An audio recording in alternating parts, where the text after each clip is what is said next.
Welcome to OU Live. My name is Rabbi David Pardo. We have an incredible lineup for you tonight. Stick around for an interview with Sivan Rahav Meir, world Mizrahi Shlucha to the U.S. and is acclaimed Israeli journalist, and also for Rabbi Scholl Robinson, the Rabbi of Lincoln Square Synagogue. If you are on Facebook, on YouTube, please feel free to communicate with us by commenting in the comments below or email after the show, oulive@ou.org. We love reading your comments, suggestions, questions.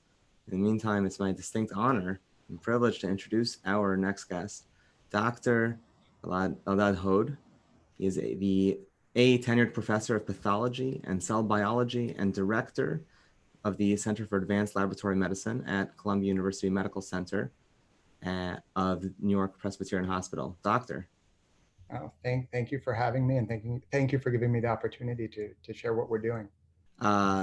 Thank you for taking time out. I always feel very humble when people do take time out to join the show and to talk to our audience, but all the more so, every minute you're spending with us, you are working literally 24/7, around the clock, nonstop. Can you tell us about your work right now? Sure. So maybe I'll just take a step back and I'll tell you that I am not a coronavirus researcher. I'm a blood doctor, and I study blood. And about 2 weeks ago, um, all the institutions in the New York area shut down all research laboratories, basically to send people home to protect them, to send the students home. And many healthcare workers and scientists decided that they weren't going to shut down their lab and they were going to switch to try to help in the effort. And that's what we did with many of my students who continue to come in and continue to work. Um, and um, and so what I wanted to share with you is one of the approaches that we're doing, and this is one of many approaches that are going on at many institutions, and we're all working together, coming together to try to find cure or try to find treatments that will help people who have coronavirus. And so the thing I'm working on is called Convalescent Plasma, and I'm leading the effort, or I'm helping lead the effort at Columbia with other leaders at every one of the hospitals in New York. And so if I may, I just want to explain what convalescent plasma means and what it is. And so, You may. so, so take a step back. So the way your body fights a virus is by making antibodies against it. And so your immune system knows has to learn how to recognize every different virus that's out there. And the way it does that is it makes antibodies that are specific for that virus. And so anyone who's had coronavirus has, for the most part, made antibodies to that virus, and then that's circulating in your blood. And so the idea behind convalescent plasma is if we can get that blood from people who have cleared the virus, then we can potentially put it into others to try to help them clear the virus. And so there are many sick people that we see in the hospital that we have no treatments for, and we're hoping that we could try to use convalescent plasma to treat them. There are other ways we can potentially use it. So you could think about people in nursing homes. So if we can get enough convalescent plasma, we could potentially give every person in a nursing home convalescent plasma to prevent them from getting it. And it works we're not sure whether it will work and in which situations it will work. But there's pretty good evidence. There's some evidence from China that it might work, and there's evidence from nature that it works. And so you should know that babies don't know how to make antibodies when they're born. They don't learn how to make antibodies until 4 or 5 months of age. And the way they're protected for those first 3 or 4 months of age is that they actually get the antibodies from their mothers. So the antibodies from the mother cross the placenta, enter the baby's bloodstream, and that helps provide protection for the baby during the first 3 or 4 months of life. And so, for example, if the Ima or the mom gets a vaccine for measles, then the mom will make antibodies to the measles, and that will cross the placenta and protect the baby so that the baby cannot get measles during the first 3 or 4 months of life until those antibodies go away and the baby has to learn how to make them themselves. So the idea here is not a vaccine and not inoculation, but it is a way to give antibodies produced by survivors of coronavirus to people who are most at risk for it. Exactly. And there are people working on vaccines, and ultimately that may be the way that we stop this thing. But until we get there, because that takes much longer to develop, we need something to treat the patients who are now on respirators. We need something to treat the patient who are now in the hospital, and we don't have enough respirators for them. We need to give them something. We need to give them some hope, and this is something that the community, and especially the Jewish community, could potentially do to help the situation. Because anyone who's had coronavirus theoretically has made the antibodies, and if they qualify to be blood donors, can then go in and donate blood and help us and provide us with treatment options that can help us get people out of the hospital back home so that we can treat other patients.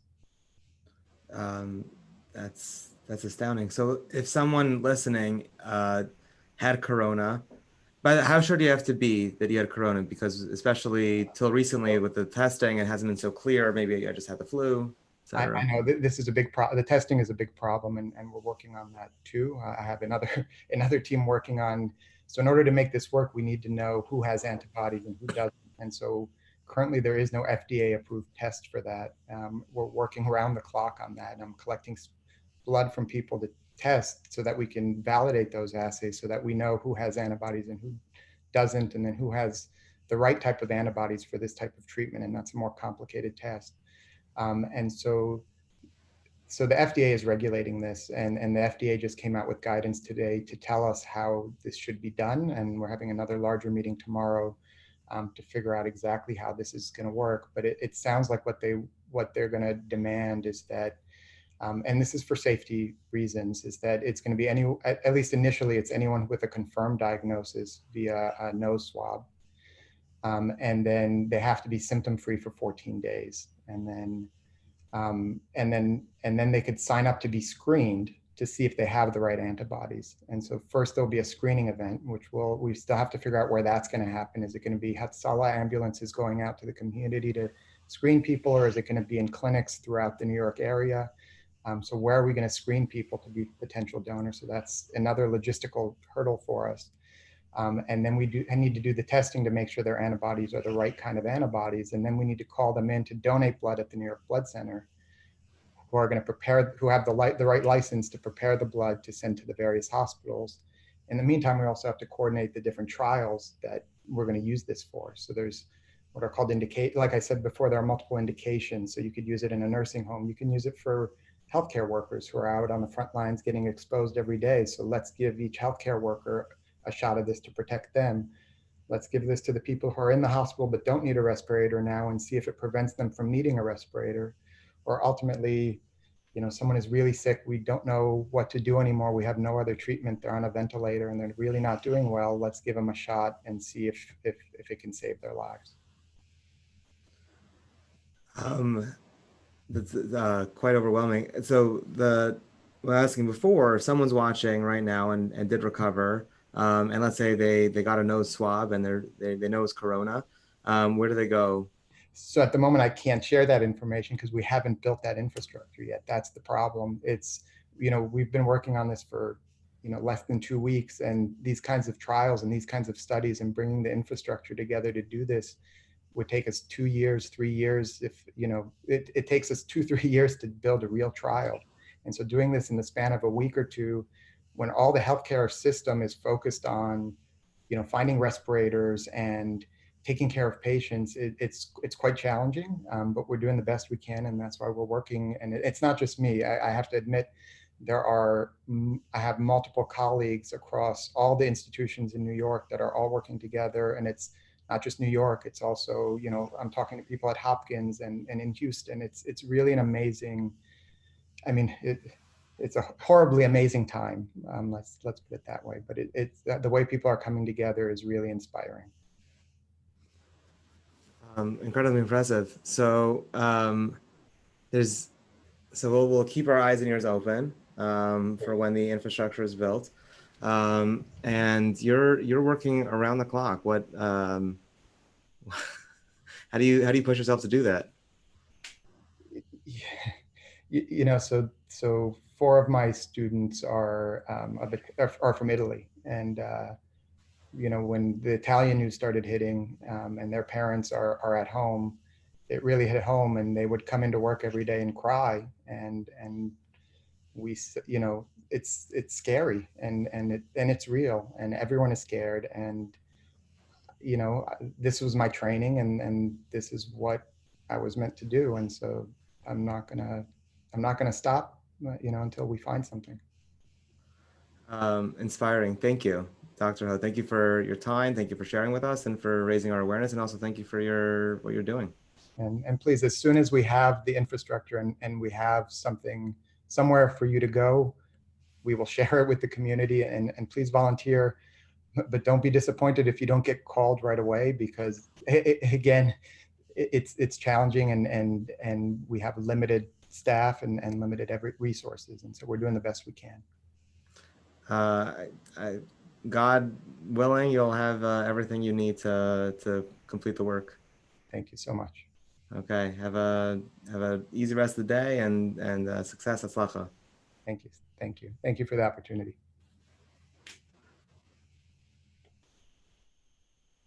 You are on OU Live. My name is Rabbi David Pardo. We have a great lineup for you the rest of the night. Stay in your seat. We're going to have an up close and personal with Rabbi Scholl Robinson, really one of the most impressive shul rabbis, I want to say, in the country. I'm afraid he might be watching. I don't want to embarrass him. In the meantime, though, I'd like to introduce Sivan Rahav Meir. She is the world Mizrahi Shlucha to North America. She's an Israeli journalist, a media personality lecturer. She's also a very popular teacher of the parasha. Sivan, would you please join us?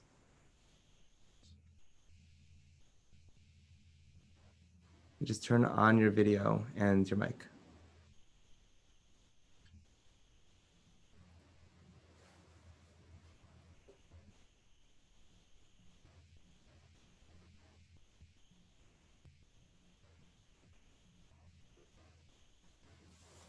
Sivan, are you there?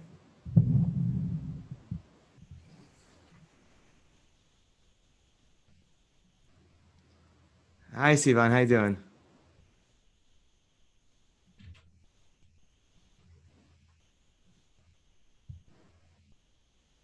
Can you hear me?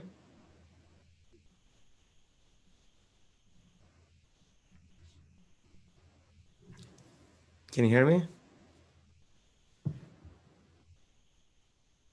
Looks to us like you're coming at us from New York City. Do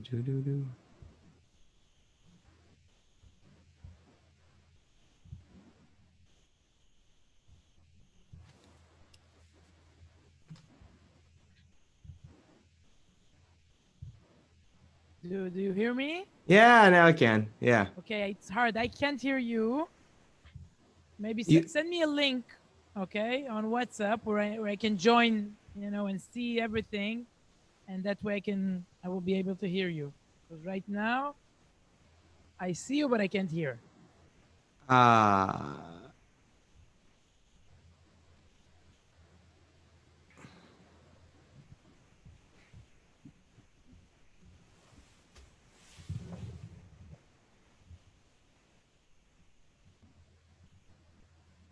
Wait a minute.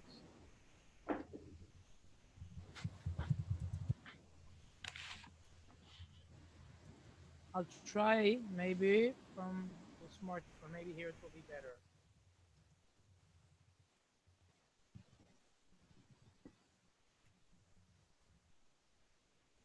Let's see. Can you hear me now? Do you hear me now? Yeah, I can hear you. Can you hear me? Oh yeah, why not? Great. Hi. Okay, awesome. I'm very confused about the other Sivan who's also here. Yeah, I'll leave that meeting. Don't worry. Okay. Savava. Yeah. I guess this is very confusing. You were just I believe you were just teaching in the World Beit Midrash, right? Yeah, I just finished. It's still open here. Just finished a minute the Mizrahi World Beit Midrash, and now I'm here. I think it's the 5th Zoom event much easier than cleaning, for Pesach, speaking to people over the phone. So yeah, fifth Zoom event today. That's amazing. I take it from your background that you're still with us here in New York City and you haven't made it back to Israel. Yeah, although every morning we still ask ourselves, what should we do? We decided we'll wait until Pesach. After Pesach, we'll, rethink about it again. Meaning you're considering going back to Israel, staying in Bidud for a couple of weeks and living it out there. What can I tell you? What we're doing here is also quite bidud. We're being here isolated, quarantined for. We hardly go out, I guess, just like all other New Yorkers, I hope. We're here at home. Everything stopped. Every day I look at the schedule. So today I was supposed to be in Palo Alto. For Shabbat, I was supposed to be in Toronto. Nice dreams, nice plans. They're nice places to be. I guess you could keep flipping the background so you get to the place that you want to visit. So you're here for a year in the U.S. You're a shlucha, you and your husband. I guess he's a shaliach technically of World Mizrachi. And until Corona hit, you have been making the rounds and you have been in different communities. And I'm curious to hear what's intrigued you. What have you learned? What should Americans know about themselves? Yeah. So I think we learned two things, but there is a contradiction here. First of all, we really visited like dozens of communities all over North America, from Montreal to Texas, from Dallas to California, everywhere. Baruch Hashem, it was fascinating to meet thousands of brothers and sisters, new people we never met before, and learn about them. It was really so great, and I wish we can continue. I don't know. Nobody knows. But on the one hand, I was really impressed. I saw something very impressive, the way the communities are built, the way the shul is built, the strength of the community. I remember the first time I was invited to a shul, I was like a scholar in residence, and they told me, "Oh, nice meeting you." Someone said, "I'm the president of the shul." I was sure, he's joking. Why do you need a president for a shul? In Israel, my husband just goes, davens mincha, comes back. I don't know. And here, it's different, and it's like a center of identity. And it's very impressive to see the way what you did. And of course here, but not only here, I must say the OU, everything you do is very impressive. I think I met you at the Torah New York event, but so many, you work very hard about your identity. You don't take it for granted, since you have to work hard in order to. It's not a Jewish state, but on the other hand, I feel after 5 months here, maybe all I saw is a bubble, a beautiful bubble, really a successful bubble. You can live your whole life, and just you have OU and YU. You have the camps and you have the gap years. You have those concepts, and that's beautiful. But I can't forget the fact 90%, 85% of the Jewish population here in America are so far away from the bubble. They're not here with us. Where are they? What should we do in order to draw them in the bubble? And do we think about them, daily? And I tried to meet many other people, Israelis especially, so many Israelis here. So I think that's the conclusion. It's not, I don't want to summarize everything, but these are the first conclusions. That's really interesting. And I can share, as a child of one of the Israelis who ended up here, that the Israelis who end up here, from the first half of your observation, sense that they're not in the Jewish state anymore, and the background music isn't Jewish anymore. So they're really looking to belong. They're more interested in mitchaskim, in finding that Jewish spark, because they have to, because it's not going to be obvious for their kids. So they need to invest. Okay, no, I didn't know. So your parents are Israelis, and they sent you to a Jewish school or a public school? They sent me to a Jewish school. They sent me to a conservative day school. Yeah. So well, my father's Israeli. Usually Israelis prefer the free public schools, which are good, but they're not Jewish. So, No, so I grew up in LA, and my father's Israeli. My mother was from the former Soviet Union, Russia, Ukraine, Hungary, And that population in LA, like, had more in common with the Americans, and they were, meaning the Russians, the Israelis, the Persians, they were all very traditional. And traditional meant we don't want to be too crazy, but we want to be like secular. That's ridiculous. So and we don't assimilate. when I was growing up, I mean, sorry? And we don't assimilate, I guess. You don't we marry don't, no. You know, Friday night we have to be with the family, and we have to watch TV together. You know, you can't go out. That's goyish. That's ridiculous. No, you have to stay here. So conservative day school, when I was younger, everyone, like Russians, Israelis, Persians, the second generation grew up in conservative day schools. And it's a lot of the story of a... And I can interview you if you want. It's fascinating. Stop. So good for you. For, you know, the direction you chose. I guess so. Yeah. So far, so good. It's funny to be raising my children now with a lifestyle that I didn't grow up with myself, which you probably also are feeling. It's really hard. As a Ba'alat Tshuva, you know, I grew up completely secular, no Persians in our family, Ashkenazi secular family in Herzliya, in the center of Israel. And it's really hard to educate your kids, you know. Baruch Hashem, my husband comes from an Orthodox family. His father is a rabbi, but it's hard, you know, because many Ba'alei Tshuva, they make mistakes, really serious mistakes. They don't understand what it means to grow up as a religious child, you know. So I try not to, you know, interfere. My husband, I trust him. I see what he does. I remember when my son was like 5, once he didn't bench. So I was, you know, maybe the way you say it here, it's OTD, off the derech, and what's going on? He doesn't bench. And my husband is like, relax, okay? He's 5. What do you want? So Baruch Hashem, we tried to, we tried to do it successfully. You know, the old joke, how many Baalei Tshuva does it take to screw in a light bulb? What, you're allowed to do that? Cool. Sivan, I appreciate you coming on and spending time with us. Is there one final message that you want to share with the listeners, the audience? Yeah, first of all, thank you for inviting me. I can run away, you know, and leave the kids with all the mess, all the balagan in the house for Pesach.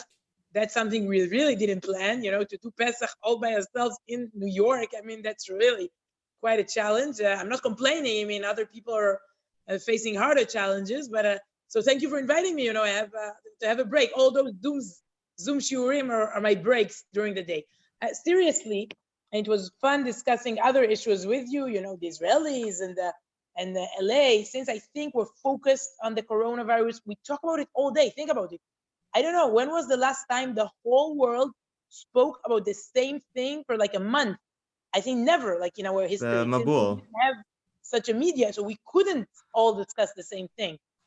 That's like, you know, the center of attention for everyone. The only thing, you know, I'm not a Rebbetzin and not an expert. I'm sure there's a message here, you know, as Jews, I'm sure there's a lesson we should learn.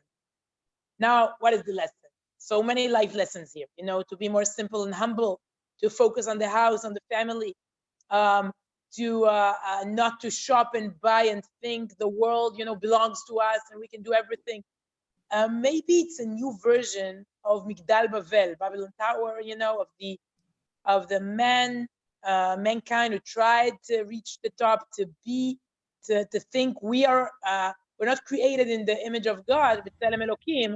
We are, in a way, we are God. We even reach up, you know, we climb and we think, in a way, I think it represents maybe the world we had before. And maybe that's, you know, I don't want to be too symbolic, but maybe that's the lesson we should learn. And each individual should, you know, sit and think. I mean, what went wrong with my life? I certainly have, you know, my conclusions. Where was I wrong? I exaggerated here and there, and you know, it's really everything changes. I just think of, we're here for 2 weeks, just us, you know, 24/7, Kabbalat Shabbat, all by ourselves. And we all experience those. I mean, I have those moments when I look at the house, and I'm like, is it a nightmare? Is this paradise? Sometimes it's like, you know, Gan Eden. It's paradise. Where just us, who needs something else? And sometimes it's like a nightmare. When will it end? You know, I was dreaming about the yellow bus. You know, the transportation that in New York, you have that yellow bus here. We don't have that color in Israel. I was seriously dreaming about that yellow bus, just coming here, picking the kids, taking them to learn something serious with serious teachers and not with me all day. It's really, it's confusing. And we as Jews should always think about, you know, what it means to us. How can we be better? The fact that you're dreaming about yellow buses tells me that you've been in Galut for too long. Get back to green buses. Amazon Prime, you know, think about it. I'm here only for 5 months, and in Israel we don't have Amazon Prime yet. But here I got used to it, and I'm so addicted. Now it doesn't. It's you know, it's broken. Amazon, it takes them like a week or 2 weeks. Parts of Amazon Prime, they just don't. They don't exist anymore. And you know, like I became a Jap who can't live. You know, if when I go back to Israel, I won't have it. But yeah, you got used to those awful things in life. Sivan, if people watching, like, you know, two of them who haven't heard of you before, want to learn more about you or learn from you, get in those WhatsApp groups, where do they find you online? Wow, just Google my name. There's a site, there's an serious English version of the site, sivanrahavmeir.com. You can find everything there. There are weekly lectures, weekly messages translated into English. I write like a short paragraph every day, and you can follow and be there. And basically, I'm quite available, especially now when there's nothing in the schedule, you know. But yeah, I wish you know, I don't know. I think we're going back after Pesach. It's quite crazy to stay. I think it's quite stable. I don't think the schools will be opened again this year. It looks like so. But it was a great experience, you know, and I hope to continue one day to come back to the communities, to meet, to talk, to be together. It's and of course I hope you will come to Israel. Maybe really the Mashiach is on his way. So that's basically, you know, it's a good reason to cancel and change everything, because I guess the world is going toward that direction. So for the final redemption, I'm willing to cancel all my plans. Amen, amen. B'ezras Hashem, I can't wait till my dreams are filled with green buses. Sivan, thanks for joining us. Shabbat shalom. Shabbat shalom. Bye-bye. Bye. This is OU Live. I'm Rabbi David Pardo. Thanks for joining us. I'm thrilled to introduce our next guest, Rabbi Scholl Robinson, originally from Glasgow. After he completed his MBA, he took on extensive studies in Israel. He was the first full-time student chaplain at the University of Cambridge, and a rabbi of the Barnes Synagogue in North London until 2005, when New York City was lucky enough to get him as the rabbi of Lincoln Square Synagogue, where he has been ever since. Rabbi Robinson. Rabbi Pardo, good to see you. Likewise, how you doing? Good, we're hanging in there. Thank you very much. Yeah, please tell me more about the hanging in there. I would love to. What does that mean to you? Look, we're all processing. I think we all understand, or we're beginning to understand, that we're at the beginning of a very long road, and none of us really quite know how long that road is going to be, how bumpy it's going to be. If you're like me, we're probably reading news, Googling or scrolling or looking for points of information that are either falsely hopeful or possibly excessively doom-making. So we're all confused, and we're all very much struggling at a time like this. There's no question about it. People are feeling isolated, and people have lost much of what binds people together, the natural ability to come together in shul, even the natural ability to walk down the street or to go into a store and not look at every other person around you as a potential threat. So many things that we take for granted are, have unraveled, and we know that they will stitch together again, but nobody knows when. So your job as a shul rabbi is often to help people articulate what they're feeling and help them work through what they're feeling. I'm curious what you uniquely, as the rabbi whose job that is, how is that falling on you, and how is your job changing? How are the pressures changing, and how are you coping with those and adjusting to that? It's an excellent question, and thank you for inviting me on the show tonight. I was chatting to a colleague in the neighboring shul before, and we both remarked that we never actually expected to be quite so busy at this time. When we heard the shuls were closing, we really did think that was, the end. We were going to be out of work, and not that the shul will be closing permanently, it would be a loss to do. Much of what we do in the shul is show up, and the day brings what it brings. Clearly, rabbis, and indeed in many, many cases, shuls are busier than ever. We'll talk a few moments about Zoom and taking a community online, what you can do, what you cannot do, what you should do, what might never go back to being the same. But there are immense needs and opportunities. I've been giving classes in shiurim. I have to say my Tuesday morning Parsha class had 3 times the number of attendees as it does when it meets in person. Partly, some people just can't physically get there. People from ex-members of the shul who live all over the country joined in. Partly, of course, because people really are looking to fill their day, and shuls have a tremendous responsibility to help people fill what could be tremendous amount of blank time. There are some people who are going through this, as I'm talking particularly as a Manhattan rabbi, as juggling 2 jobs, or both couples working with children in school, online, all in a relatively small apartment. Other people are retirees, singles or empty nesters, who have weeks and weeks and weeks of social isolation stretching before them. And those are different challenges. And shuls are looking to fill those gaps in people, or those needs and the gaps. Our youth department, they're an amazing job in providing regular fun programming, story time with the youth director, and challah baking online, etc.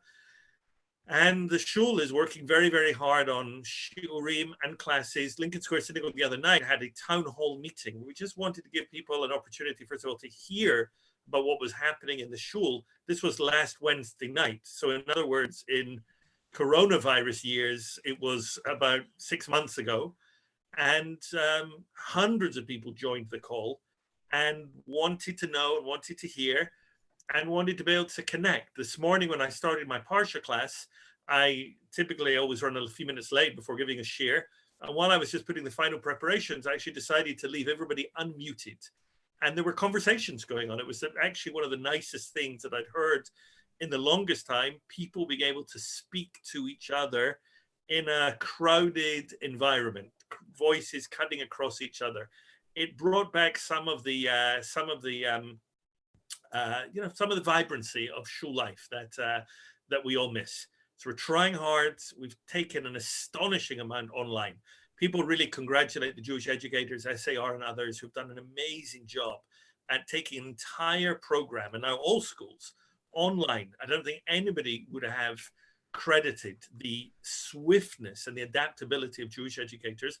And now I'm seeing the same in shul, obviously with the barrier of minyan, of tefillah b'tzibur, but connectedness and classes online and other things are, people are extraordinarily thirsty for that kind of thing. Rabbi Hauer was on in Corona years, I can't remember, some time ago. He remarked that we've been decrying cell phones in shuls for years as like the killer of community and the killer of focus and the killer, just the worst thing. And now it's the only way where we're still davening together and learning together and creating community. So I'm curious, God willing, this will pass. This will also be part of our history. Yeah, God willing, soon. And when that happens, I'm curious your opinion. What's going to stick? What's not? What is going to stick but we wish wouldn't? What is going to be, are Zoom shiurim going to become the staple or an addendum? How is this going to transform the way we conduct our business and the way we think about ourselves as a community? How would you like it to also? Well, that's an excellent question. Look, nobody knows how long this is going to last. And it could be that this time next year, this will all be a memory. Remember when we were all making Pesach at home? We were asking these questions. Nobody could go to the rabbi to sell chametz, etc. It's entirely possible that this, it's maybe wishful thinking to think that this will be such a brief interruption in our lives that things and equilibrium will really go back to normal. But we are facing huge challenges in the future. I've actually been speaking, and I really, really sincerely, my job is to project upbeat and hopeful a message to the community, and to help people understand that this is really a temporary phenomena. At the same time, some things are going to change, and they're going to change permanently. Some things are better. As I mentioned before, having many more people able to take a class because it's offered online. Probably in the future, most shuls will be offering a dial-in or a Zoom opportunity for learning, even though I think as soon as we're able to go back to shul, people will very much want to engage again in person. But there are all sorts, we're at the beginning of a wave here. Everybody is, you know, by the time we get out of our biduds, Zoom might even be, you know, yesterday's technology. We have no idea how adaptable we're going to discover and what new modalities we're going to have. So certainly there's going to be more on-time learning, more online learning. Certainly also rabbis are going to be anxious that things which are really b'diavad, are really not ideal options in halacha, don't become the standard default. 2 weeks ago in Purim, it's hard to imagine it was 2 weeks ago, rabbis were so searching, if we allow you to do Megillah online, will anybody go to, why would anybody call the rabbi to arrange a private Megillah reading? Why would anybody go to shul for Megillah reading again? Those are saying it's going to be the death of shul. It's going to be the death of shul. We'll never walk it back. Those are valid concerns. Those are indeed valid concerns. That's why I think there's some reluctance regarding minyanim. I think, you know, there's a psak that came out today from some Moroccan rabbis, some already being clearly pressured to walk it back a little bit regarding Skype or Zoom sidorim. Look, as a rabbi of many scores of people who will be having Seder night by themselves, these are heartbreaking situations. And it's very difficult to know whether you say to somebody, look, a Talmud Chacham, a posek has said this, you know, use this psak if you wish, as opposed to say to somebody, you know, you ought not do this, this is not correct. These are very, very, very difficult decisions that we have to make. The other point I want to emphasize, however, is something which is really going extraordinarily well, and not just at Lincoln Square Synagogue, but I'm sure in every shul worth its name, which is the chesed, the outpouring of simple people making them there for each other, calling seniors, calling people who are shut in, calling people who are vulnerable, offering shopping services. Now, obviously, social isolation is exactly that. And you, by definition, cannot get too close to a person. But simply, I am inundated with many more requests to help, to allow me to help people than I am for people needing help. And that's really a remarkable thing, how much chesed and how much community building is going to go on. I tell the shul, even on days when I personally, we all go in waves, when I don't always feel as quite so upbeat as I should. We all have days like that moment. I tell the shul that we'll get through this stronger, and we will not just be stronger on the other side, but we'll be stronger during it. And I really believe that. There's a tremendous sense of community. My concern is that if this goes on for 8 weeks, 10 weeks, you know, it could be that shuls won't be able to open up for months and months and months, because even when the strictest, stay-at-home orders are done, public assemblies of anything other than very limited natures are going to be very limited. And then you'll have a question: if shul isn't open on Rosh Hashanah, are people going to pay membership? Are people going to pay dues? We could be, with the economic crisis and everything else happening, we could be looking at the unraveling of much of the infrastructure of Jewish life, unfortunately. That's a reality. But as Sivan said, and I wasn't the shul that she met the president, Lincoln Square Synagogue was the first shul, actually 2 or 3 years ago. Lincoln Square Synagogue was the first shul in America that Sivan Rahav Meir spoke in. Oh, so you're the shul with the president? I don't think we were the shul with the president, because then she wasn't officially a scholar in residence. It was a private thing that was arranged through a mutual acquaintance. She and her husband came to us for Shabbos. She spoke. We could have asked her to clarify this. Exactly. Yedidia, her husband, wrote an incredible column in Basheva, I think it was, the following week, about how blown away he was by the program of the standard shul. So she definitely had that experience at Lincoln Square. look, as Sivan said, there's going to be a new reality. I found, and I just say this, that's been giving me chizuk in these days is, it's crazy to imagine that New York City is probably going to go down as the worst equipped and the place that suffered the most during this virus, our country and the city in particular. It's possible to lose faith in America. We can never lose faith in the Jewish people. And I'm actually being mechazik myself in many, many ways that Am Yisrael Chai. None of us know how much the world will have changed when we come out of this. And out of this doesn't mean in 6 weeks, 8 weeks, when the bell curve begins to go down, and it should go slowly so that more people don't need to go into the ICU and everything. But when we come out of the other side, the long-term other side, I'm mechazik myself with the fact that, that we're Jews and we've seen worse, we've lived through worse, and that we're an eternal people, and that our fundamental way of life, whether this school, this shul, God forbid, goes through some kind of existential crisis, is one thing. But Am Yisrael Chai, and we're an eternal people. And, that's why Pesach is such an important season, even for people who cannot be with family, even for people who have to be by themselves this year. We are literally hanging on, embracing the idea that we are Jews, and that's what we're hanging on to on Pesach, and that we'll get through this, and HaKadosh Baruch Hu is with us, all of humanity. There's a brit that HaKadosh Baruch Hu made with the Jewish people. As long as we're part of that, He's with us without question. Very powerful words. Rabbi Robinson, for people who heard you for the first time and want to maybe be one of the 300 people in one of those Zoom shiurim, or find you online, somehow connect. They can't come to Lincoln Square Synagogue this Shabbos. So what's their second best bet? It's kind of an irony that a friend of mine, I'm fairly active, as you may know, on social media, particularly on Facebook. I haven't got the patience or the guts for Twitter.